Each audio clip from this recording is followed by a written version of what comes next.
Kalau suamimu masih buruk, jangan buruk-burukkan depan orang. Ngomongan tangga, betul lah laki kau. Masih untung laki kau baik. Laki aku tuh kalah-kalah dajjal lah katanya. Allahu Akbar. Buruk-buruk tuh laki kau yang masih jadi imammu. Udah selesai burukkan laki, mertua pula dibawa. Betul lah, emang sama kan mak mertuaku tuh. Mana ada betulnya aku katanya. Udahlah kau waconnya dia katanya. Allahu Akbar. Doakan.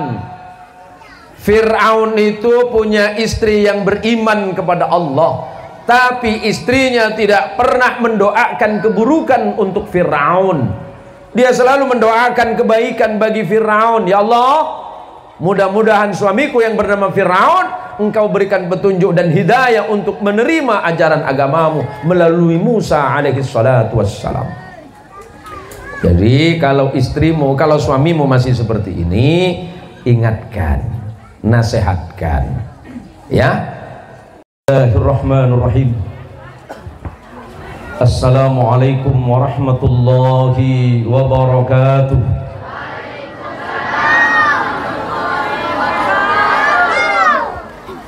Alhamdulillahi rabbil alamin. Alhamdulillahilladzi anzala as-sakinata fi qulubil mu'minin liyazdadu imanan ma'a imanihim. Ashhadu an la ilaha illallah wahdah al-wahidul ahad al-fardus samad alladzi lam yalid wa lam yulad wa lam yakul lahu kufuwan ahad.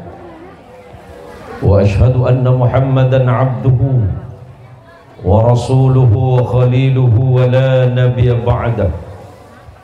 Nusalli wa nusallimu ala sayyidina wa habibina wa maulana Muhammad. Allahumma salli ala sayyidina Muhammad. Allahumma salli wa sallim wa barik ala sayyidina Muhammad. Allahumma salli wa sallim wa barik ala sayyidina Muhammad wa ala alihi tahirin wa ashabihi wa dhurriyyatihi ajma'in. Samahatal fudala wal kurama, para alim, para alamah, para kiai, para imam serta takmir masjid, terkhusus kepada guru kita bersama, pengasuh dan pimpinan Lembaga Pendidikan Islam Darussalam, Kiai Samsuri Aksan, berserta seluruh majelis keluarga yang dirahmati Allah. Yang dirahmati Allah dan yang kami muliakan, Ustaz Ahmad Syafi'i, beliau hadir bersama kita, belum? Ibu-ibu dan jamaah sekalian yang dirahmati Allah. Ibu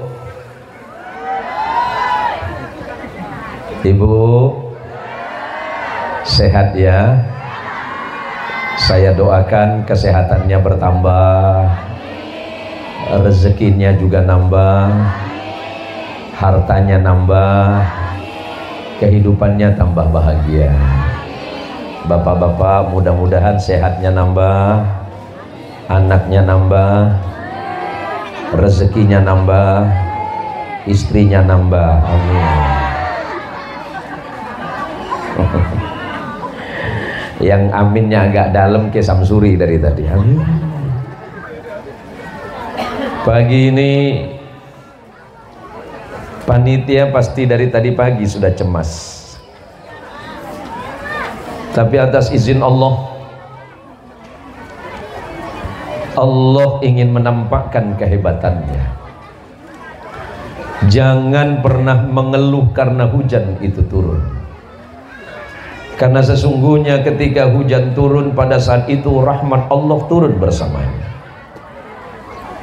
Maka Nabi Muhammad SAW mensunnahkan ketika hujan itu turun, ucapkan doa Allahumma sayyiban nafi'an. Dan sesungguhnya Allah mengabarkan untuk kita ketika hujan itu turun, wa anzala minas sama'i ma'an mubarakah fa ahya bihil arda ba'da mautiha. Ketika hujan itu turun, sesungguhnya air yang turun itu barokah. Ada ratusan bahkan ribuan dan jutaan kehidupan itu akan datang ketika hujan itu turun. Alhamdulillah, barokah doa ibu dan bapak, hujannya berhenti. Berterima kasihlah kepada Allah. Dan yang tidak kalah pentingnya, berterima kasihlah sama bapak yang di samping saya ini. Iya, Pak siapa namanya? Pak Ningwar. Karena cincin beliau inilah. Berapa Pak Ningwar? Aduh, saya sampai cabut Pak. Oh, jangan boleh lagi. Tapi saya senang ketemu beliau ini. Senang karena ngelihat cincinnya banyak. Saya pikir tadi yang cincinnya besar itu saya, ternyata kalah sama beliau. Pak Ningwar, ini cincin saya ditawar 5 miliar itu, Pak. Bukan cincinnya, sama jarinya, Bu. Ben gerigin ya 5 miliar, Bu. Allahumma sholli ala Muhammad. Saya ini campur bahasanya ya. Bahasa Indonesia saja. Bahasa Indonesia nopo Madura. Lah, beda Madura apa? Beda Madura gitu, Pak Ningwar. Oke, karena Melayu ada, Bugis ada, Madura banyak. Saya ngalah, saya pakai bahasa Cina saja nanti. Pagi ini kita sehat semua. Pagi ini ibu-ibu diberikan nikmat besar namanya sehat. Jangan pernah mengeluh miskin, karena sesungguhnya kita ini kaya. Kekayaan jangan dihitung dengan jumlahnya kebun kelapa. Kekayaan jangan dihitung dengan berapa banyak uang yang kita punya hari ini. Tetapi kekayaan yang sesungguhnya adalah kesehatan yang paripurna. Sebab banyak orang yang sedang tidur di rumah sakit, uangnya banyak, dia menghabiskan uangnya hanya untuk membeli kesehatannya. Kalau mau hitung-hitungan nikmat Allah, Allah sudah nyebutkan, wa in ta'uddu ni'matallahi la tuhsuha.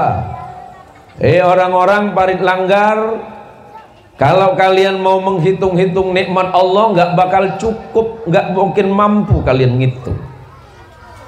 Kalau mau perhitungan sama Allah, karena kita menganggap diri kita miskin, yuk kita hitung dari atas badan kita.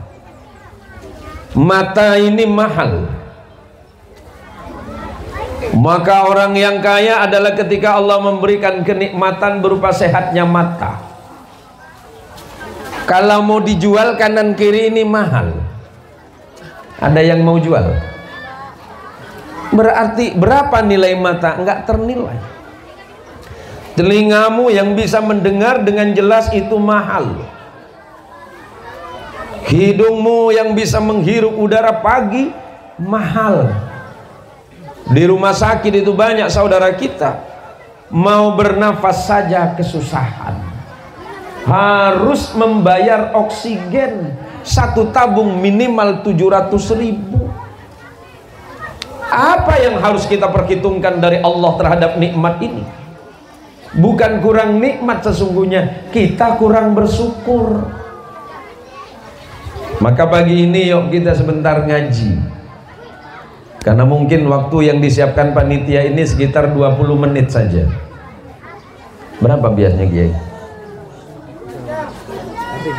Coba kesokan Kiai lagi bah tak mari sampai subuh menikah.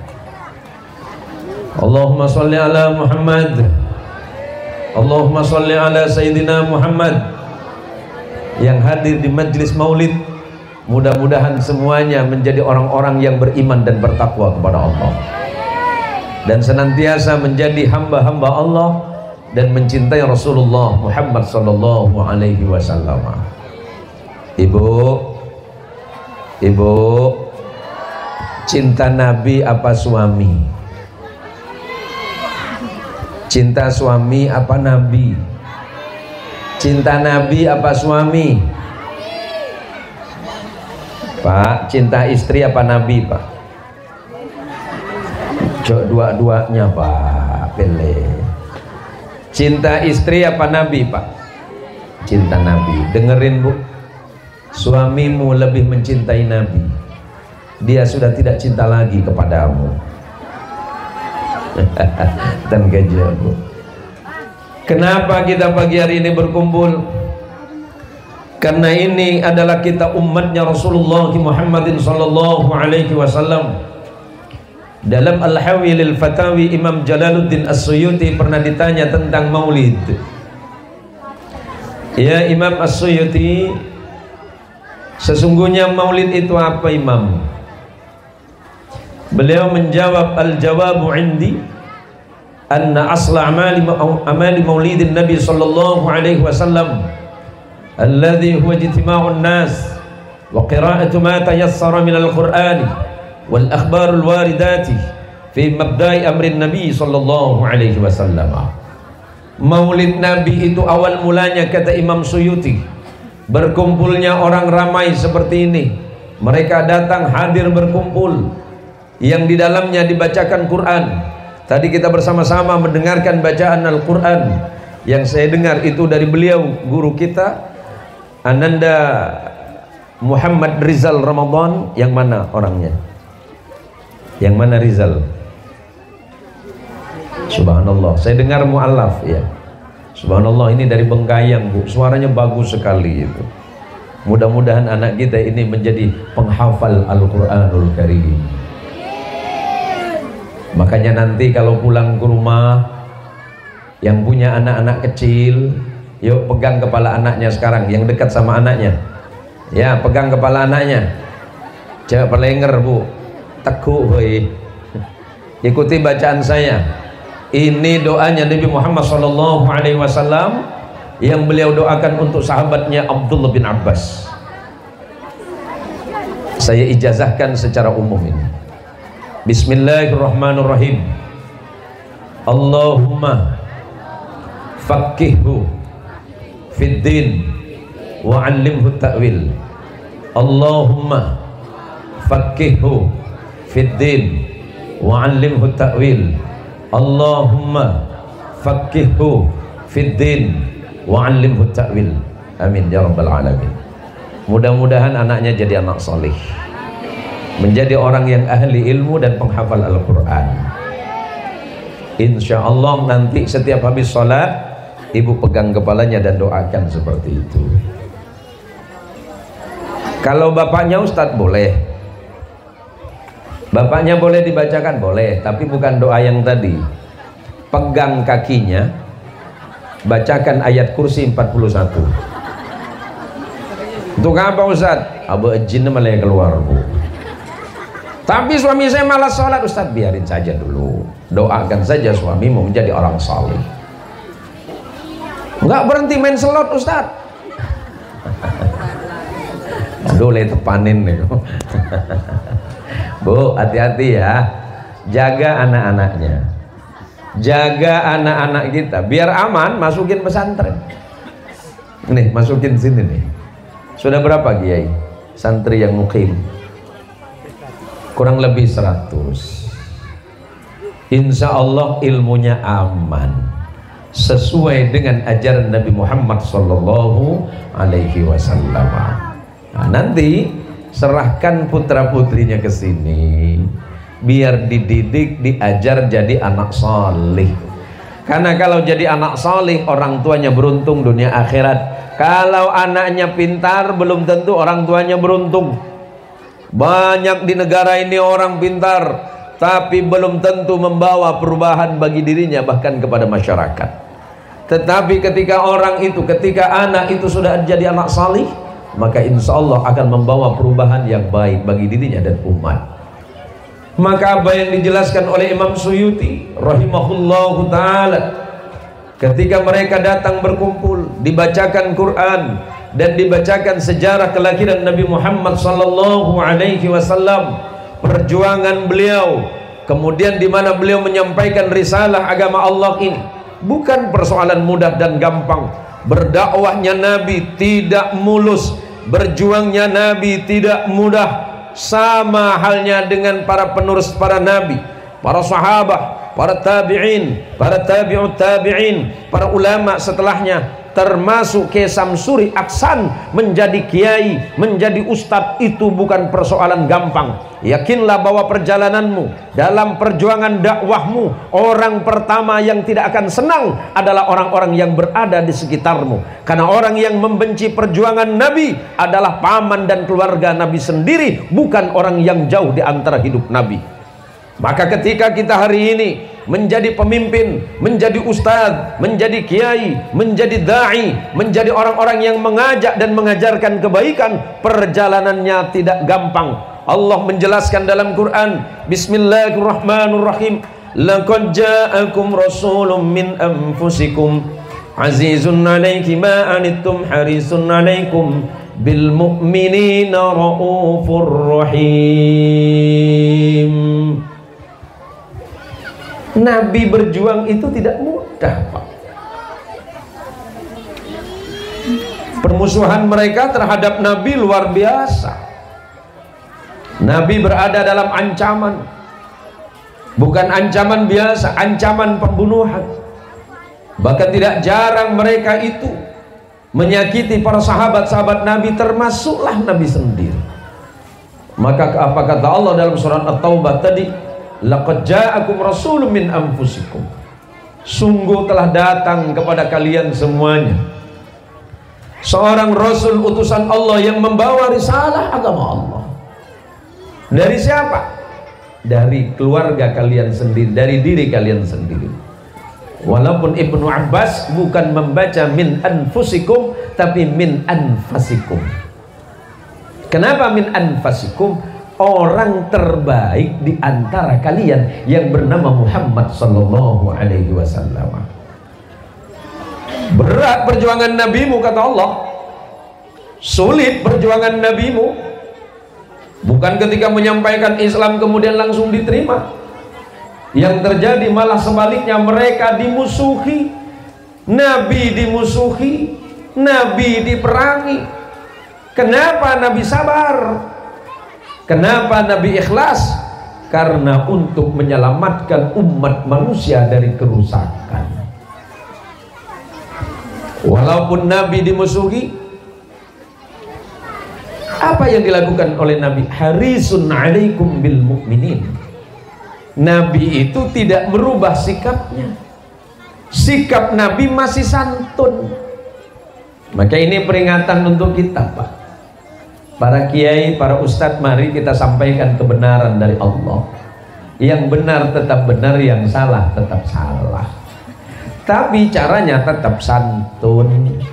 Jangan jadikan mimbar itu sebagai ajang caci maki.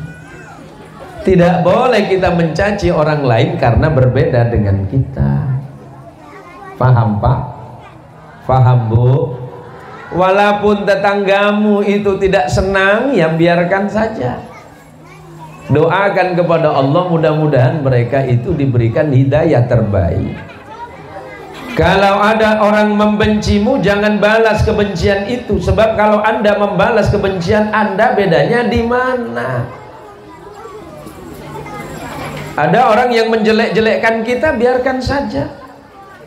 Orang yang menjelekkan kita belum tentu dia lebih baik dari kita. Ada orang yang mencacimu, biarkan saja. Sebab cacian itu akan kembali kepada dirinya. Maka ada istilah dalam bahasa Madura, ceampo acopa ke atas. Paham, Pak? Acopa ke bebe, Pak. Mau nacopa ke atas, abeli ke muana tibi, Pak. Paham? Sebenarnya Madura Torot. Allahumma sholli ala Muhammad. Nabi itu kasih sayang, kata Allah. Kasih sayangnya Nabi di mana? Ketika mereka dengan ancaman yang luar biasa, bahkan pamannya sendiri yang bernama Abu Lahab dan temannya Abu Lahab yang bernama Abu Jahal serta abu-abu yang lain yang setiap saat, setiap waktu merongrong Nabi agar meninggalkan dakwahnya, tapi Nabi membalas mereka dengan kebaikan-kebaikan, sebab Nabi berharap mereka itu jadi orang baik. Maka jadi muslim, menjadi mukmin yang baik, tetaplah bersifat kasih sayang. Contoh paling mudah guru kita, kiai kita ini. Tadi beliau cerita banyak dengan saya, walaupun saya jarang ketemu beliau. Alhamdulillah sekali nyampe ke sini ternyata beliau faham saya. Beda dengan Ustadz Syafi'i. Ustadz Syafi'i saya nyampe di Paridah Jidullah kemarin, sudah tahu panas-panas kelapanya ndak ada kelapa muda, Bu. Alhamdulillah nyampe ke sini mungkin Ustadz Syafi'i sudah bisik-bisik. Ke Samsuri daripada ke Zain Muhsin ndak ceramah, bagus kasih kelapa muda saja. Alhamdulillah dari rumah belum sarapan, nyampe ke sini langsung sarapan kelapa muda. Sehat nggak sehat, pulangnya sakit perut nanti. Allahumma sholli ala Muhammad, Allahumma sholli ala Sayyidina Muhammad. Wa ibadur rahman alladzina yamshuna 'alal ardi hauna wa idza khatabahumul jahiluna qalu salama. Orang-orang yang hatinya baik. Siapa orang-orang yang hatinya baik? Umatnya Nabi Muhammad sallallahu alaihi wasallam. Siapa mereka? Ketika berjalan di atas muka bumi ini, haunan, dia menundukkan hatinya. Dia tidak pernah merasa lebih baik dibandingkan orang lain. Dia tidak merasa lebih hebat dari orang lain. Bahkan dia tidak merasa lebih super dibandingkan dengan orang lain. Dia tidak merasa lebih mampu. Ketika ada orang yang memperolok-olok dirinya, dia tidak menjawab olokan orang itu dengan olokan yang sama. Kata Allah, dia membalas keburukan orang lain dengan kebaikan. Maka silakan lihat di dalam kitab tafsirnya Imam Ar-Razi, ada kalimat indah dari Nabi Allah Isa alaihi salatu wassalam. Itu Nabi Isa. Bagaimana dengan Nabi kita Muhammad? Apa kata Nabi Isa? Bu, ibu punya tetangga? Tetangganya baik? Ada yang jahat tidak? Baik semua. Alhamdulillah. Kadang kita berbuat baik kepada orang yang baik, tapi pernahkah kita berbuat baik kepada orang jahat? Pernah enggak? Kenapa? Ayo. Pernahkah bapak-bapak membalas keburukan orang dengan kebaikan? Pernah. Kata Nabi Isa, laisal ihsan an tuhsina liman ahsana ilaika wa kadzalika mukafa'ah. Innamal ihsan an tuhsina liman asaa ilaika. Orang baik itu bukan membalas kebaikan orang baik. Itu kebaikan biasa, Pak. Tetapi orang baik adalah membalas keburukan orang dengan kebaikan yang lebih. Ini saya sekedar mengingatkan, bukan menasehatkan. Ustaz Syafi'i, pernah dibenci orang? Sering. Siapa itu? Apakah istri dikau? Kesam, pernah dimarahin istri? Lu segemar haji nih Syafi'i kan? Istrinya ke Samsuri mana? Istrinya ke Samsuri mana? Hah? Bu, mana gitu gimana? Bu, ibu. Ini saya sambil berdiri karena dari kemarin saya nggak selesai ceramah sampai akhir Oktober nanti saya, Bu. Bu, ibu. Kau lah. Saya tanya, mending suami mati duluan apa ibu?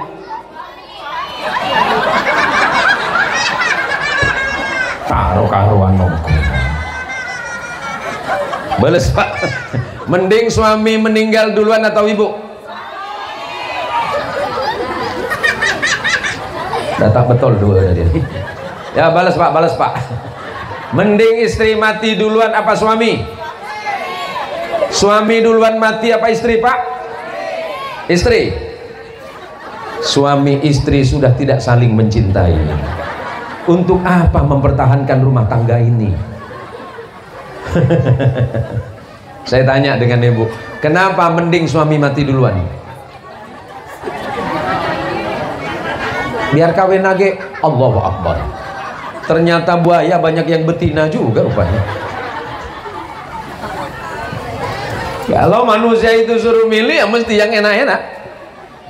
Kalau suruh yang nyari sakit nggak mau. Apakah Allah tidak berkenan menjadikan Nabi Muhammad itu mudah dalam dakwah? Gampang. 1 detik saja umat manusia ini bisa beriman kepada Allah semua. Detik ini juga oleh Allah, kalau Allah mau seluruh dunia ini beriman kepada Allah. Kalau memang Allah mau, kayak Samsuri, ibu-ibu ini jadi orang solihah semua, bapak-bapak ini jadi orang solih semua, jadi orang baik semua. Kenapa tidak Allah lakukan itu? Boleh jadi Allah menginginkan nilai dan semangat perjuangan dakwah Anda itu lebih besar. Semakin Anda dimusuhi, pahalanya makin besar dalam dakwah. Paham kayak Samsuri? Kalau istrimu sering marah-marah, saya punya trik sederhana. 1 hari berapa jam istrimu marah-marah? Setengah jam. Oh, kurang sehat masih. Kurang sehat. Saya ini sering konsul ke dokter, Pak. Dengerin, Pak, ya. Untuk bapak-bapak dulu, ibu nanti. Kata dokter, biar suami itu sehat dan awet muda, minimal dengerin omelan istri 1 jam 1 hari. Jadi mulai besok ibu, biar suami ibu sehat, jantungnya bagus, ngomel cukup 1 jam saja. Kalau suami mendengarkan omelan istri 1 jam, Pak, kata dokter, detak jantungnya sama dengan lari 10 km. Pertama, detak jantung suamimu sehat. Yang kedua, awet muda. Lihat saya, umur saya 50 lebih. Kenapa saya sehat? Karena istri saya ngomelnya 1 jam. Ya.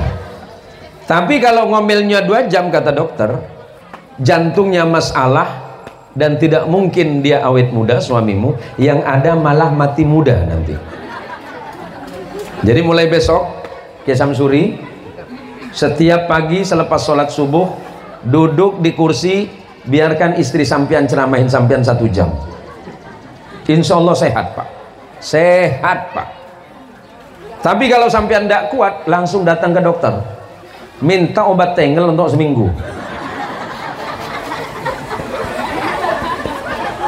Ya, Pak Cincin.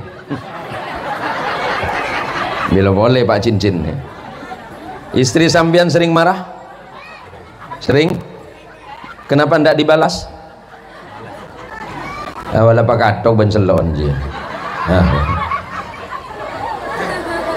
Allahumma sholli ala Muhammad. Allahumma sholli ala Sayyidina Muhammad. Aduh, neng celok deh kari napa ning par. Kebini na tako. Maki ko lepas ada tako, Bu. Apa dikirain sama ibu saya ini yang suaranya tinggi gede ini? Saya tidak takut sama istri. Bukan takut, Bu. Saya menghargai istri saja. Istri saya dari kecil kan belajar ngomong, Kiai. Jadi biar ada manfaatnya belajar ngomong gitu. Bu, ibu, mulai besok kalau suamimu berangkat ke tempat kerja, berangkat ke ladang, berangkat ke pasar, kalau ibu tidak sedang bersamanya, ya, doakan suamimu. Suami berangkat mencari kerja, hamparkan sajadah, salat duha, kemudian doakan suamimu, ya Allah, selamatkan perjalanan suamiku, ya Allah, hindarkan dia perkara yang haram, walaupun sulit dan berat dia mencari rezeki, sabarkan dirinya. Itu ya, Bu, ya. Doakan anak-anaknya, mudah-mudahan anaknya jadi anak salih. Kenapa yang perlu saya sampaikan tadi? Hidup itu tidak mudah. Perjalanan hidup itu tidak gampang. Tetapi semuanya menjadi mudah dan gampang ketika semuanya kita gantungkan hanya kepada Allah semata. Jangan terlalu menggantungkan hidupmu kepada manusia. Sebab ketika engkau terlalu menggantungkan harapan hidupmu kepada makhluk, maka engkau pasti akan banyak menemukan kekecewaan. Tetapi ketika engkau menggantungkan hidupmu, harapanmu kepada Allah, apa jawaban Allah dalam Quran? Man amila salihan min dzakarin aw untha wa huwa mu'minun falanuhyiyannahu hayatan thayyibah. Hei orang-orang jamaah masjid yang ada di Parit Langgar, barang siapa di antara kalian yang beramal saleh, mau laki mau perempuan, dasarnya karena Allah, datang ke pengajian dasarnya karena Allah, falanuhyiyannahu hayatan thayyibah. Allah pasti jadikan hidupmu kehidupan yang baik, rezekimu aman, sehatmu aman, keluargamu aman, anak keturunanmu aman, semuanya aman karena yang menjamin itu Allah Tuhanmu. Jangan pernah bersedih karena hari ini kekurangan uang. Kekurangan uang bukan berarti kekurangan rezeki. Sebab uang bukan satu-satunya rezeki. Ketika engkau sehat, itu adalah rezeki. Ketika engkau kuat dan mampu berjalan ke tempat ini, itu namanya rezeki. Suamimu baik-baik saja, itu rezeki. Daripada suamimu banyak uang, dia tak balik-balik ke rumah. Ibu kalau boleh milih, mending uang banyak laki tak balik, atau uang sikit tapi suami selalu dengan ibu. Mau mana? Mau mana? Duit sikit tapi dengan laki terus, atau uang banyak tapi dia tak balik-balik? Uang banyak dia di rumah. Pintar kau emang. Suatu hari Pak Kiai Samsuri sebentar Bu, bingung saya ini. Dari tadi air terus Bu, sana minum air, sini air lagi. Ini maksud kesam apa nih? Ini ceramah di sini 2 hari, 3 hari opname saya. Air yang keluar terus dari tadi. Oh musim hujan, Masya Allah banyak air sini ya. Nah, besok undang saya lagi ke sini Kiai. Demi Allah saya tak datang Kiai. Allahumma sholli ala Muhammad. Suatu hari ada ibu-ibu datang ke rumah. Saya dulu itu dikenal dengan Ustadz 1000 jawaban. Mulai dari pondok saya dikenal sebagai Ustadz 1000 jawaban. Setiap orang bertanya tidak ada yang saya hutang, saya jawab terus. Suatu hari ada ibu-ibu datang ke rumah pagi-pagi. Masih muda Kiai. Istri curiga. Ini siapa? Astagfirullahaladzim. Tamu Mi, tamu. Ya, Umi di sini saja. Jangan kemana-mana. Ibu ini mau curhat kayaknya. Baik, ibu dari mana Bu? Saya dari Siantan Kiai. Oh iya. Ada yang bisa saya bantu? Ada Kiai. Boleh tanya tidak? Kenapa? Begini Kiai, mencari rezeki itu kan tugas suami, betul. Menafkahi keluarga kan tugas suami, betul. Masalahnya di mana? Suami saya itu tidak kemana-mana Kiai, selalu di rumah. Kerja tidak mau. Saya ke pasar ikut ke pasar, saya ke dapur ikut ke dapur. Pokoknya dia selalu bersama saya Kiai. Loh, itu kan malah bagus. Dia selalu ada bersamamu. Masalahnya kan uang belanja Kiai. Oh, jadi pertanyaannya apa? Salahnya saya di mana Kiai? Apa saya salah doa ya? Enggak juga Bu. Baik begini, ibu sebelum nikah dulu berdoa seperti apa kepada Allah waktu minta jodoh? Doa apa ya Kiai? Oh ingat saya Kiai, saya selalu berdoa kepada Allah waktu minta dapat jodoh, saya berdoa kepada Allah, ya Allah, berikanlah saya jodoh yang baik, yang selalu setia mendampingiku setiap saat dan setiap waktu. Nah itu dia, dikabulin sama Allah. Suamimu nggak kemana-mana.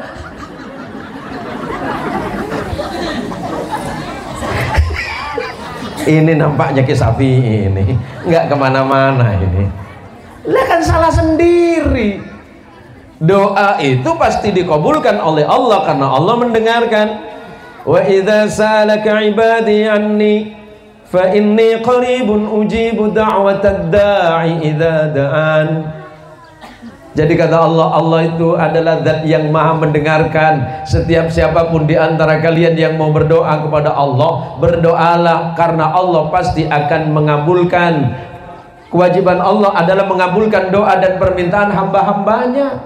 Jadi kalau berdoa itu hati-hati, karena ad-du'a mukhul ibadah. Doa itu adalah sari pati ibadahnya seorang hamba kepada Allah. Maka pagi hari ini, berapa menit lagi?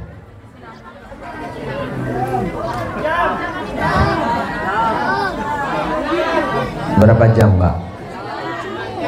5 jam. Yang bilang 5 jam sini. Ceramah dekat saya. Kau pikir nyaman kah, Pak? Allahumma sholli ala Muhammad. Napa? Pertanyaan dari Ibu. Tolong pencerahannya, apakah benar anak itu jika tidak diakikah disebut anak pinjam? Loh, minjam dari siapa ini? Saya jawab dulu ya, takut lupa saya. Pertanyaannya, afwan Kiai, tolong pencerahannya. Baik, ya udah cerah dah, udah Rabu. Ngapunten Kiai. Apakah benar anak itu jika tidak diakikah disebut anak pinjaman? Kullu ghulamin rahinatun bi'aqiqatihi. Kata Nabi sallallahu alaihi wasallam, setiap anak yang lahir itu tergadai dengan akikahnya. Maksud tergadai nanti saya jelasin ya. Maka kata Nabi, sunnah tudbahu yawma sabi'ihi. Maka disunnahkan bagi siapa? Orang yang mampu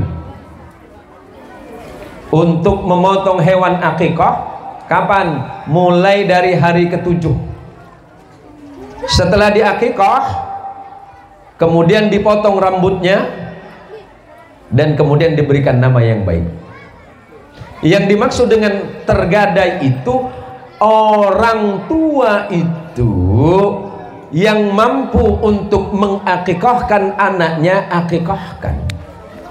Karena kewajiban dalam artian bukan fardu ain mutlak. Kalau akikah itu fardu ain atau wajib mutlak, dosa semua nanti kita. Bagi siapa yang mampu. Nah, sampai kapan akikah itu?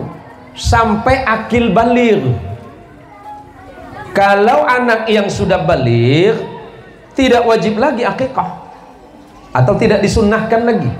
Tepatnya sunnah muakkadah, bukan wajib ya. Sunnah muakkadah, sunnah yang dikuatkan. Kalau anak itu sudah baligh, maka diganti dengan kurban. Kalau orang yang sudah berkurban, maka otomatis pahalanya mencukupi akikah. Tetapi akikah tidak mencukupi pahala kurban. Kurban, kalau akikah itu orang tua untuk anak, tetapi kurban anak boleh berkurban untuk orang tua. Jadi hukumnya dibalik. Paham ya Bu ya? Ya. Jangan dibilang kau ini anak pinjaman. Apalagi aku nemu kau di tok sampah dulu. Oh jangan. Ini salah-salah nih mak-mak biasa. Kalau pintar anak ibu, kalau oon anak bapak. Kalau naik kelas ranking 1 anak saya gitu dia. Siapa tuh mak? Anak saya. Asal ranking 60, anak siapa? Bapak dia. Jadi itu. Assalamualaikum.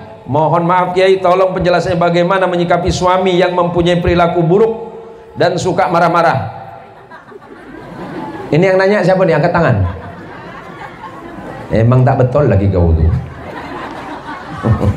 Sedangkan di dalam Islam jika melawan pada suami itu hal yang dosa baik dan tidak ditegur menyakitkan hati. Ini kata orang Melayu, manas tak melawan nih.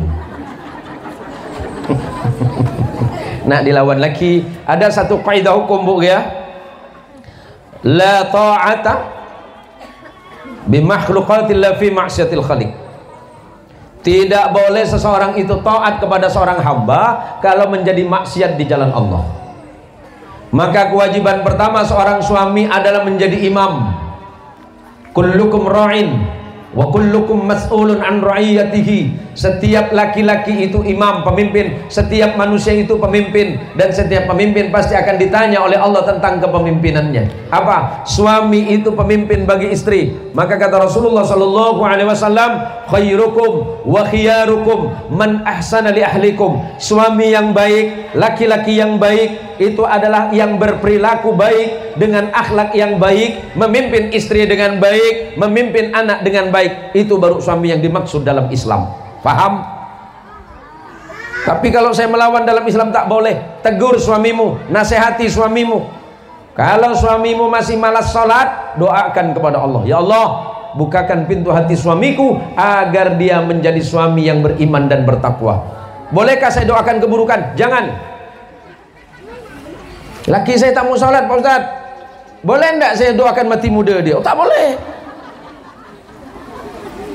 Daripada hidup dengan dia sakit hati Pak Ustaz. Nah, maksud kau, ya kalau ceraikan aku bisa kawin lagi Pak Ustaz. Nah, itu lebih sakit lagi dah. Jadi gini nah ya, mak long, mak ngah, mau su, Pak Daeng. Banyak buge ya? Ada bugis di sini. Oh, pura nih mandre. Dek Pak. Oh sama belum makan gitu nih nampak. Gini Bu, melawan suami di dalam Islam memang tidak diperkenankan, tetapi mengingatkan suami juga jadi kewajiban istri. Suami-suami, jangan minta dihormati istri kalau Anda tidak pernah menghormati istri. Aduh lama kok Pak. Bi apa dah? Bi apa kok Pak betul nih kok. Aja lagi naga akeh. Nah, Bu, kalau suamimu masih buruk, jangan buruk-burukkan depan orang. Ngomongan tangga, betul lah laki kau. Masih untung lagi kau baik. Laki aku tuh kalah-kalah dajjal lah katanya. Allahu Akbar. Buruk-buruk tuh laki kau yang masih jadi imammu. Udah selesai burukkan laki, mertua pula dibawa. Betul lah, emang sama dengan mak mertuaku tuh. Mana ada betulnya aku katanya. Udahlah kau racunnya dia katanya. Allahu Akbar. Doakan. Fir'aun itu punya istri yang beriman kepada Allah, tapi istrinya tidak pernah mendoakan keburukan untuk Fir'aun. Dia selalu mendoakan kebaikan bagi Fir'aun. Ya Allah, mudah-mudahan suamiku yang bernama Fir'aun engkau berikan petunjuk dan hidayah untuk menerima ajaran agamamu melalui Musa alaihi salatu wassalam. Jadi kalau istrimu, kalau suamimu masih seperti ini, ingatkan, nasihatkan, ya. Kita lanjut dulu ya sebelum ada pertanyaan. Allahumma sholli ala Muhammad, Allahumma sholli ala Sayyidina Muhammad. Nah sekarang konsepnya begini Pak, karena kita sekarang membicarakan akhlak dan pribadi Nabi Muhammad SAW yang selalu sabar dalam perjuangannya, yang selalu ikhlas dalam berbuat, tidak pernah mengharap apapun selain hanya untuk menginginkan umatnya ini menjadi umat yang baik. Karena kita semuanya hadir pagi hari ini tujuannya untuk menunjukkan rasa cinta, menunjukkan rasa bahagia kita sebagai umatnya Rasulullah Muhammad. Maka kata Rasulullah di dalam Al-Quran, Allah mengingatkan, Qul in kuntum tuhibbunallaha fattabi'uni yuhibbukumullah wa yaghfir lakum dhunubakum wallahu ghafurur rahim. Allah menyatakan kepada Rasulnya Muhammad sallallahu alaihi wasallam, ya Muhammad, ya Rasulullah, ya Nabi Allah, sampaikan kepada jamaah, sampaikan kepada masyarakat, sampaikan kepada kaum muslimin yang ada di Parit Langgar, in kuntum tuhibbunallah, jika kalian betul-betul mencintai Allah, fattabi'uni, kata Nabi, maka kalian ikut saya, ikuti aku, kata Nabi. Salatnya ikut saya, ibadahnya ikut saya, kata Nabi. Amalnya ikut saya, seluruh akhlaknya ikut saya, kata Nabi. Kalau kalian mengikutiku, yuhibbukumullah, Allah pasti mencintai kalian. Kalau Allah sudah cinta kalian, bab hidup itu gampang, rezeki itu kecil. Kalau sudah ahli ibadah, hidupnya akan mudah, rezekinya juga akan lebih mudah, maka semuanya akan nampak sangat mudah, karena Allah adalah zat yang bisa memudahkan. Karena janji Allah, inna ma'al usri yusra, sesungguhnya di balik kesulitan Allah siapkan kemudahan. Sing penting nopo, yang penting jadi hamba Allah sing ape-ape, kemudian amal ibadahnya dijaga, insya Allah rezeki uripmu Allah yang jaga. Ada orang Jawanya juga, ada Jawanya ya. Jawa ini wonten nggih? Loh, mak ada. Lah Madura nampon, saya pakai bahasa Madura. Jeng paham. Para tretan setuju. Saya Romasa Madura. Saya pernah ditanya dan sering ditanya, Ibu, Pak Kiai ini orang apa? Saya jawab, saya orang Indonesia.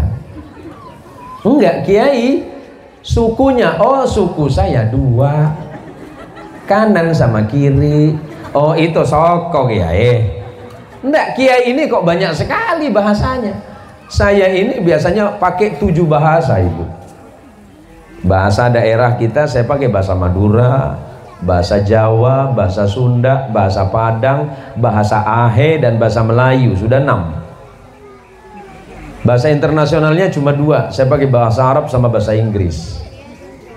Sekarang lagi belajar bahasa Korea. Bisa? Oh bisa. Contohnya sarangeo, rencana opa. Bisa? Bisa, tapi jangan panjang-panjang, bingung saya nanti. Jadi orang nanya, kenapa Pak Kiai ini senang berbahasa? Saya orang Indonesia dan saya mencintai negeri saya Indonesia, karena Allah dengan segala kemurahannya menjadikan masyarakat Indonesia ini berbagai macam suku dan bahasa, berbagai macam budaya. Malam ini, pagi ini yang saya maksud, ada Madura, ada Bugis, ada Melayu, ada Banjar, ada apa lagi ini? Ada Dayak, ada Cina, ada apa lagi? Hah? Jongkong. Jongkong itu Melayu. Kapuas Hulu dia. Ada orang Jongkong. Mana? Mana? Jongkong Pasar, Jongkong Kiri, Joka Joki, atau Jopa? Iya, saya pernah ceramah di sana 1 minggu, Bu. Pulangnya gemuk saya. Banyak makan ikan itu, ikan toman. Orang Madura bilang toman itu tak boleh, Bu. Toman, oke. Allahumma sholli ala Muhammad. Jadi untuk apa kita ini selalu mempertentangkan budaya, Pak? Ini contoh kiai kita ya. Santrinya itu bukan mayoritas Madura, campuran santri panjenengan, campuran. Karena siapapun selagi dia beriman kepada Allah, dia saudaramu. Tidak beriman kepada Allah sekalipun, dia saudara dalam kemanusiaan. Jangan hanya karena perbedaan warna kulit, bahasa, dan budaya kemudian kita tidak saling senang. Innamal mu'minuna ikhwatun fa aslihu baina akhwaikum. Yang merasa Bugis, saudaramu Madura itu dalam kesalahan, tegur dia. Masjid jadikan contoh. Masuk masjid siapapun dia, sholatnya pakai bahasa Arab semua. Nggak mungkin masuk masjid kemudian yang jadi imam orang Padang, bahasanya Padang, nggak mungkin. Dia takbir tetap dengan Allahu Akbar. Bukan ketika imamnya orang Padang dia takbir dengan bahasa Padang, Allah nan gadang. Tidak mungkin lalai. Tidak mungkin lah. Tidak mungkin yang masuk itu orang Sunda, takbir pakai bahasa Sunda, Gusti Allah anu agung. Entuk tamwal kitu. Tetep we ngangge bahasa Arab. Nanti orang Madura masuk tetep we takbir pakai bahasa Arab. Mual mungkin pakai bahasa Madura, Allah saya Maharaja. Kan tak mungkin, Pak. Oh, bahasa Bugis macam mana? Nah, tak paham nih. Masa orang Bugis tak bisa bahasa Bugis ini? Embian. Kurang paham bro. Bahasa Bugis. Bugis mah tuh embian. Aduh lagi. Apa ngaku Bugis lagi? Allahumma sholli ala Muhammad. Berarti apa? Kita ini harus bersatu. Apa kata Allah dalam Al-Quran? Wa'tasimu bihablillahi jami'a wa la tafarraku wadhkuru ni'matallahi alaikum idh kuntum a'da'a fa'allafa baina qulubikum fa'asbahtum bini'matihi ikhwana. Berpegang teguhlah kalian semuanya kepada tali agama Allah. Jangan bercerai-berai. Madura bersatu dengan Jawa, Jawa bersatu dengan Melayu, Melayu bersatu dengan Bugis, Bugis bersatu dengan Dayak, Dayak bersama Jongkong, Jongkong bersama orang Cina. Selagi dia adalah saudaramu dalam kalimat syahadah, tidak boleh kamu menyakitinya, membencinya juga dilarang, apalagi engkau menzaliminya. Ingat ketika kita sholat, imam melihat ke belakang, apa kata imam? Istawu wa tarasu wa la takhtalifu atau sawwu sufufakum fa inna taswiyatas sufufi min tamamis shalah, atau istawu wa tarasu wa'tadilu, atau istawu wa tarasu wa suddul khalal. Apa perintah imam salat kita? Luruskan, rapatkan barisannya, jangan saling merenggangkan, saling menyentuhkan bahunya, luruskan, kuatkan saf dan barisan kalian, karena itu adalah bagian dari sempurnanya salat. Sebenarnya Nabi kita sedang mengajarkan menjadi mukmin, menjadi muslim, siapapun kalian, ketika kalian mengimani Allah dan Rasulnya, kalian adalah bersaudara, tidak boleh kalian saling berpisah, karena dasarnya adalah Allah dan Rasulnya Muhammad sallallahu alaihi wasallam. Jangan nanti yang jadi imam Buge Madura jadi makmum siapa imam wadai nggak balik saya. Tak boleh. Kita ini adalah bersaudara. Maka karena kita persaudaraan dalam iman, apa kata Allah? Ceknya benyar. Salim apakun pertanyaan aja ibaratnya. Tenang pakai nak jawab. Aman kan? Jangan tak aman toron ya. Yuk saya jawab dulu, takut saya lupa. Wah ini kayak mahasiswa pertanyaannya ini. Deskripsi masalah. Assalamualaikum Kiai. Waalaikumsalam. Ada salah satu Kiai menjelaskan ketika kita meninggal pada hari atau malam Jumat kita akan selamat dari siksa kubur atau aman dari azab kubur maksudnya. Pertanyaannya bagaimana dengan hari Sabtunya atau malam Sabtunya, apakah masih aman? Isengko pada kita mati gih hari saya kocak ngecek tokar hari. Memang Kanjeng Rasul sallallahu alaihi wasallam dalam beberapa hadis sahih menjelaskan tentang orang yang wafat pada hari Jumat. Allah akan menyelamatkan dia dari fitnah kubur. Siapa kiai? Yang beriman. Kalau tidak beriman, bawa dia tempaki malaikat. Ini yang mati dalam keadaan iman yang dimaksud ya. Ini takwil hadisnya jangan sembarangan. Dia mati dalam keadaan iman kepada Allah. Paham ya? Yang dah iman kayak boy songsang pada. Pande pak menrobukah cus. Langsung ngerenyi. Ini yang beriman ya. Jadi suatu hari baginda Rasulullah Muhammad sallallahu alaihi wasallam dilihat oleh satu sahabat dalam keadaan bersih di hari Kamis. Rasulullah berdandan rapih karena Rasulullah itu rapih, Bu. Jadi saya ingetin dia, akhlak hidup Nabi itu rapih. Enggak pernah Nabi itu enggak rapih. Jadi kalau ada muslim yang rapih, sesungguhnya dia itu sedang mencontoh nabinya Muhammad sallallahu alaihi wasallam. Nabi itu bersih secara fisik. Nabi itu digambarkan wajahnya itu bulat seperti cerahnya malam bulan purnama. Karena standar kegantengan masyarakat Arab pada masa itu, laki-laki yang ganteng itu dengan perawakan tinggi tegap, kemudian wajah agak sedikit bulat. Dagu Nabi ini penuh, maksudnya penuh itu gagah seperti laki-laki. Maka kalau standar ketampanan Nabi itu standarnya bukan macam Korea. Ini yang ditonton, yang jadi idola anak muslimah Indonesia. Asal keluar Lee Min Ho, siapa lagi ho itu. Oh, udah pekek dia teriak-teriak. Bukan saya mengkritik, enggak. Itu hakmu, itu kesenanganmu. Tapi ingat, bukan itu yang dimaksud Allah dan Rasulmu.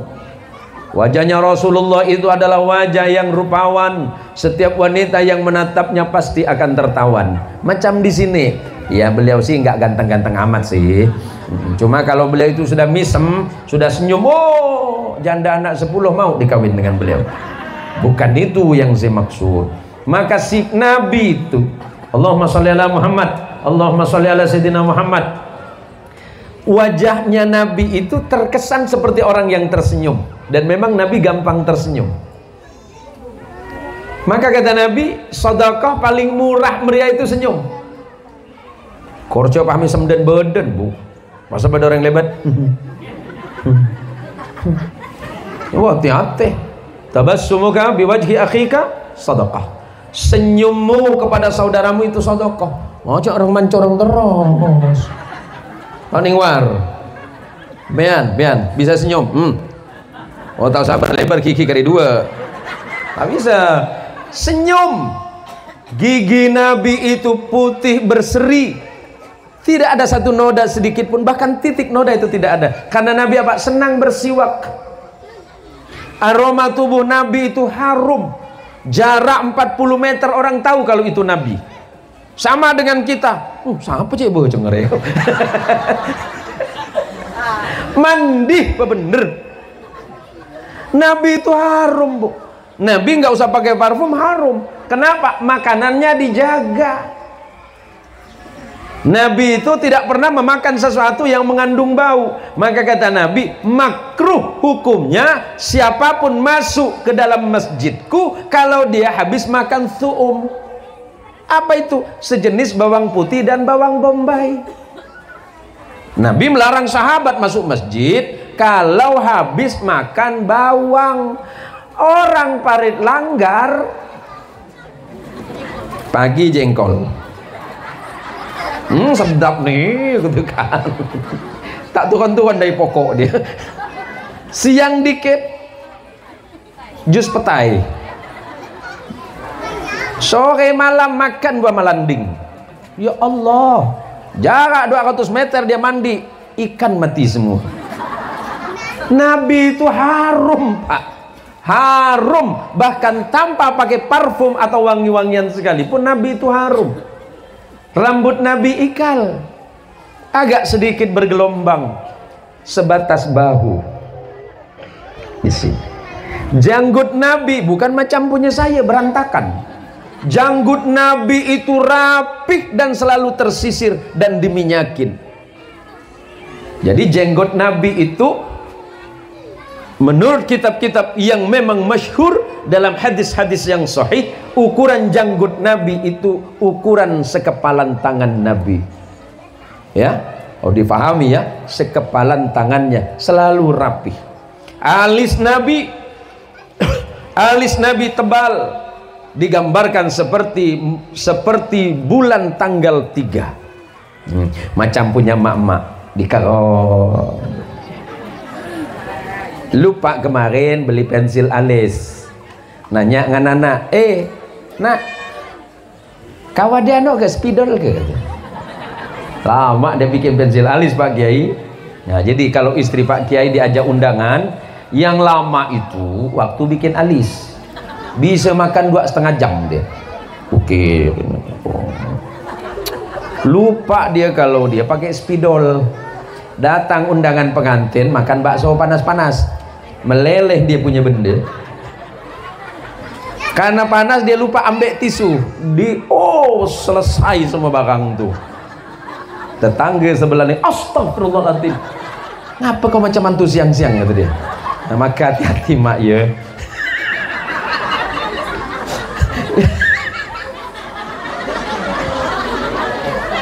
Marah-marah sak kerja kan. Engkau juga lagi mendengar kan. Perempuan itu makhluk paling aneh di dunia ini. Paling aneh dia. Habis waktu saya nampak. Lapar Korea. Paling aneh Ustaz. Maka besok-besok ya mak, tengok loh, saya nih suami paling baik kalau di rumah. Paham bahasa saya? Saya nih suami paling baik kalau di rumah. Oh, di luar rumah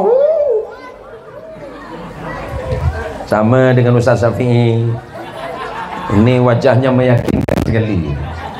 Ustaz Syafi'i masih sayang sama istri? Yang jelas masih sayang sama istri? Masih ya. Berapa persen Ustaz? Kiai bila lagi nak ngerjakan kiai kan? Nggak ada bu orang berani sama kiai, cuma saya aja. Kiai masih sayang sama ibu Nyai? Manis sekali, sayang sekali.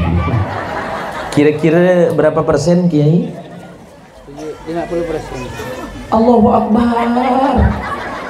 Suami macam apalah, sayang sama istri tinggal 50%. Pertanyaannya Kiai, mak pulonya nyangkut di mana? Yang ini laki-laki tak bertanggung jawab nampak. Allahumma sholli ala Muhammad. Suatu hari saya diajak jalan sama istri, karena memang dalam 1 bulan itu sama asisten saya dikasih jadwal istirahat berapa hari saya? 2 hari. Kasih jadwal istirahat 2 hari, karena memang setiap hari seperti itu Kiai, keliling terus. Suatu hari istri saya ngajak makan. Kita makan. Kemana? Makan ke mall. Oh, saya jarang ke mall. Kenapa? Karena yang namanya mall itu kan tempat umum. Mata kita ini gampang tertipu. Tiba-tiba lewat perempuan cantik. Apa Mi? Abi ngeliat apa? Enggak. Perempuan yang lewat? Enggak. Sumpah enggak, saya ngeliat handphonenya saja. Dia pegang handphone bagus nih gitu. Enggak ngeliat, enggak. Padahal udah lewat dari tadi kan. Udah puas dah. Jadi kata istri saya itu, cantikan mana dia sama saya? Astagfirullahaladzim. Kan enggak mungkin Kiai. Istri kita kan 51 tahun. Yang lewat umur 25. Kan separuh kan? Bilang cantikan istri bohong. Bilang cantik dia abes saya. Akhirnya saya bual-bual baik. Serius cantikan. astagfirullah Mi, engkau adalah perempuan satu-satunya yang paling aku cintai dalam hidupku. Serius, astagfirullahaladzim, kau ini tidak ada lawan di dunia nih, kau cantik. Serius, iya, cantiknya orang itu sama Umi beda. Cantiknya orang itu kelewatan, punya Umi sudah lewat. Nah itu jawabannya Kiai biar tidak bohong. Nah ini nampaknya dipakai sama Ustaz Safi nanti ini. Jadi ya, yang namanya perempuan ini kita serba salah. Ngomong benar kita dikirain bohong, apalagi bohong. Maka mulai besok, Bu, Ibu, berterima kasihlah kepada Allah atas nikmat hidupmu. Yang kedua, berterima kasihlah kepada suamimu yang bersusah payah mencarikan rezeki untukmu. Kapan terakhir minta maaf sama suami? Allah. Memang tak betul lawang sini ini. Positif lah dari ini. Ya Allah, mae. Pak, kapan terakhir minta maaf sama istri? Kiai, kapan Kiai? Lebaran pada Gia. Hari ajaran apa kan? Kok bisa-bisanya gitu loh. Mas sopir tadi. Asmai panjenengan sinten, namanya siapa? Pak Saniri. Terakhir kali sampean minta maaf sama istri itu apa? Lebaran juga. Ide gunaan, kok saya acara apa mondai? Habis sholat, oh no, mas melemas habis sholat Kiai. Oh, berarti saya bener cuma ketibir ya. Gini Bu. Nanti kalau suamimu udah pulang ke rumah, apa pertanyaan ibu dengan suami? Sudah makan? Sudah sholat? Atau sudah apa? Atau sudah gajian? Pasti sudah gajian kan?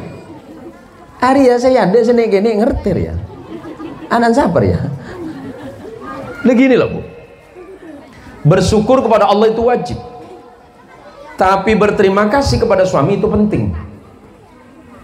Suamimu bersusah payah mencari rezeki Allah di luar, dia menghindarkan diri dari perkara yang Allah haramkan demi istri dan anak. Maka berapapun rezeki yang datang dari tangan suamimu, syukuri dan ucapkan terima kasih. Ke Samsuri juga. Bila boleh malu nak Kiai. Sudah berapa tahun pernikahannya Kiai? 25 tahun pernikahan. Sama yang pertama ya. Yang kedua? Oh minta izin. Aduh nih serian. Sudah berapa belas tahun minta izin? Kok belum keluar-keluar juga izinnya? Kiai, yang penting ibunya yang nggak dengar ya. Lebih baik minta maaf daripada minta izin.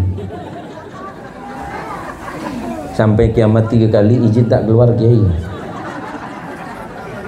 Ini hujan panas Pak. Jadi gitu Bu ya. Jadi biar kita ini menjadi hamba Allah dan umatnya Rasulullah SAW yang terbaik. Yang namanya orang mencintai pasti selalu mengingatnya. Karena kita sedang mencintai Rasulullah SAW, kita diajarkan bagaimana hati ini terpaut dengan senantiasa menyebut namanya, dengan selalu mengagungkan nama Allah dan senantiasa menyebut nama Rasulullah Muhammad SAW. Kalau kita cinta suami, belum tentu suamimu membahagiakanmu, apalagi menyelamatkanmu. Kalau engkau cinta istrimu, belum tentu istrimu membawa kepada kebahagiaan dan keselamatan. Tapi ketika mencintai Allah dan Rasulnya, Allah jamin pasti bahagia, selamat dunia akhirat. Mencintai istri dan mencintai suami dasarnya karena Allah dan Rasulnya, dan contoh utamanya adalah nabinya Muhammad sallallahu alaihi wasallam. Ketika ke dalam kehidupannya sandarannya adalah Allah, ketika dalam perjalanan hidupnya adalah sandarannya nabinya, maka semuanya akan tampak baik-baik saja. Maka jangan pernah khawatir bahwa pertemuan kita pagi hari ini menjelang siang ini, insya Allah Allah turunkan rahmat, Allah turunkan barakah, Allah turunkan nikmat, Allah turunkan ketenangan hati, Allah turunkan kesempurnaan hidup. Kenapa? Yang menjamin itu semuanya adalah Allah dan Rasulnya. Terima kasih untuk kiai dan para jamaah, para panitia yang sudah bersusah payah mengadakan acara pada pagi hari ini. Saya yakin bahwa pertemuan kita ini akan menjadi saksi kebaikan kita di hari kiamat nanti. Ketika kita bersama-sama menghadap kepada Allah Azza wa Jal, kita akan dipertemukan kelak di surganya Allah. Karena amal dan perbuatan kita yang dasarnya karena Allah. Jangan pernah khawatir dengan kebaikan, sekecil apapun kebaikan yang kita lakukan. Kalau punya tetangga, jaga tetanggamu. Jangan sampai tetanggamu dalam keadaan sakit dan engkau tidak mendengarnya. Jangan sampai tetanggamu dalam keadaan susah dan engkau tidak menolongnya. Jangan sampai saudara terdekat dalam hidupmu yang bernama tetangga ketika dia dalam keadaan menderita dan engkau tidak pernah mau menolongnya. Apa janji Nabi? Innallaha fi aunil abdi ma kana al-abdu fi auni akhihi. Sesungguhnya Allah itu pasti menolong seorang hamba selagi hamba tersebut mau menolong kesusahan saudaranya yang lain. Jangan macam orang yang bermusuh dengan tetangga. Tetanggamu adalah saudara yang paling dekat dalam hidupmu. Engkau punya saudara yang seayah dan seibu, belum tentu dia bisa hidup bertetangga denganmu. Tetapi tetanggamu yang tidak punya hubungan nasab, yang tidak punya hubungan darah, yang tidak punya hubungan persaudaraan, dia adalah saudara terdekat dalam hidupmu. Maka pesan indah Nabi SAW, man amana billahi wal yawmil akhir falyukrim jarahu. Barang siapa yang beriman kepada Allah, beriman kepada hari kiamat, muliakan tetanggamu, jaga tetanggamu. Jangan sampai engkau menyakiti hatinya, baik dengan ucapan lidahmu, dengan tatapan matamu, apalagi dengan perbuatan tanganmu. Sebab ketika engkau menzalimi dirinya dan dia merasa ikhlas dan ridha atas itu, pada saat itu engkau tidak sedang bermusuhan dengan tetanggamu. Musuhmu adalah Allah Tuhanmu. Siapa yang berbuat zalim dan orang yang dizalimi tidak melawan, pada saat itu Allah yang akan menjadi pelindungnya. Ittaquz zulmah walau bisikki tamratin. Jaga dirimu, jangan sampai berbuat zalim walaupun kezalimanmu itu hanya sebesar biji kurma. Artinya karena az-zulmah, kegelapan, diawali dengan kezaliman. Kezaliman yang mana? Kezaliman terhadap orang lain. Dengan apa? Dengan lidahmu. Dengan apa? Ucapanmu, perbuatanmu, tingkah lakumu itu yang akan menjadi kegelapan bagimu di yaumil qiyamah. Allahumma sholli ala Muhammad. Allahumma sholli ala Sayyidina Muhammad. Yang jadi ibu, jangan zalimi anakmu. Yang jadi anak, jangan zalimi ibumu, jangan zalimi ayahmu. Yang ngerasa punya tetangga, jangan menzalimi tetanggamu. Yang punya keluarga, jangan menzalimi keluargamu dan orang lain. Karena apa? Rasulullah Muhammad SAW adalah Nabi akhir zaman yang menghilangkan kezaliman di atas muka bumi, sekecil apapun bentuk kezaliman yang dilakukan oleh makhluk itu sendiri. Sudah jam berapa ini waktu kita? Karena sudah siang. Coba belum metora apa ini kalau kau cukup siang banikane. Mudah-mudahan walaupun kita jarang bertemu, tetapi setidaknya kita sering bertemu dalam doa. Ibu kalau setiap sholat pasti berdoa, Allahumma ghafir li jami'il muslimin wal muslimat. Di tempat lain dijawab, Allahumma arham li jami'il mu'minin wal mu'minat. Kita ini sesungguhnya sering ketemu dalam doa. Inilah indahnya menjadi umat Rasulullah Muhammad sallallahu alaihi wasallam yang selalu berkasih sayang di antara sesama. Ibu, ini saya lihat kan banyak kebun di kampung kita nih. Mulai besok yang ngerasa rumahnya sebelahan dengan orang lain, kalau nanam pohon jangan terlalu dekat ke rumah tetangga. Kebiasaan orang Pontianak Rumah di kota itu kan sempit, lahannya sedikit, nanam buah di pinggir pagar. Lama-lama besar, tumbuh, berbuah, buahnya masuk ke rumah tetangga. Pertanyaannya, buah yang masuk ke pekarangan tetangga punya siapa? Punya tetangga. Tapi orang Pontianak beda. Waktu zaman daunnya rontok, sampah masuk tetangga, disuruh sapu tak mau, itu punya tetangga. Tapi waktu dia berbuah, udah nak matang, ambilkan tali besak-besak, diikat, ditarik ke rumah dia. Nah, jadi ingat, yang pokoknya jatuh ke rumah tetangga itu punya tetangga. Hati-hati ya. Hati-hati, ini pesan sederhana saja. Mudah-mudahan kita ini sama-sama menjaga akhlak, menjaga sikap, menjaga ucapan dan perbuatan. Karena Nabi Muhammad SAW dipuji oleh Allah bukan hanya persoalan ibadahnya, tapi juga karena kebaikan akhlak dan keagungan budi pekertinya. Yang Allah sebutkan, wa innaka la'ala khuluqin azim, sesungguhnya pada dirimu ya Rasulullah Muhammad terdapat akhlak yang sangat agung. Ini saja yang dapat saya sampaikan. Jika benar itu pasti datangnya dari Allah, dan jika salah hak semata-mata karena kesalahan saya. Nah, jawaban yang tadi, Rasulullah itu tiap Kamis itu selalu bersih. Sampai akhirnya sahabat nanya, ya Rasulullah, Anda ini kelihatannya bersih sekali, mau kemana ya Rasulullah? Rasulullah menjawab, besok saya kedatangan tamu. Sahabat kemudian menunggu, tamunya siapa? Ternyata yang ditunggu Nabi itu bukan tamu manusia. Yang ditunggu itu adalah tamu mulia, namanya hari Jumat. Jadi Rasulullah saking senangnya ketika akan memasuki hari Jumat, dari Kamisnya beliau sudah siap-siap memperindah dirinya. Sampai kemudian sahabat itu merasa kagum dan heran, kenapa Nabi itu sebegitunya menunggu hari Jumat. Maka kemudian timbul amalia di sekitar masyarakat kita, biasanya berkumpul malam Jumat. Paham ya? Yang kemudian disalah-salahkan orang lain, ya nggak apa-apa lah, nggak apa-apa. Karena kita ini mencintai Rasulullah yang bersiap-siap menunggu datangnya hari Jumat dari hari Kamis. Nah, bagaimana dengan hari Sabtu?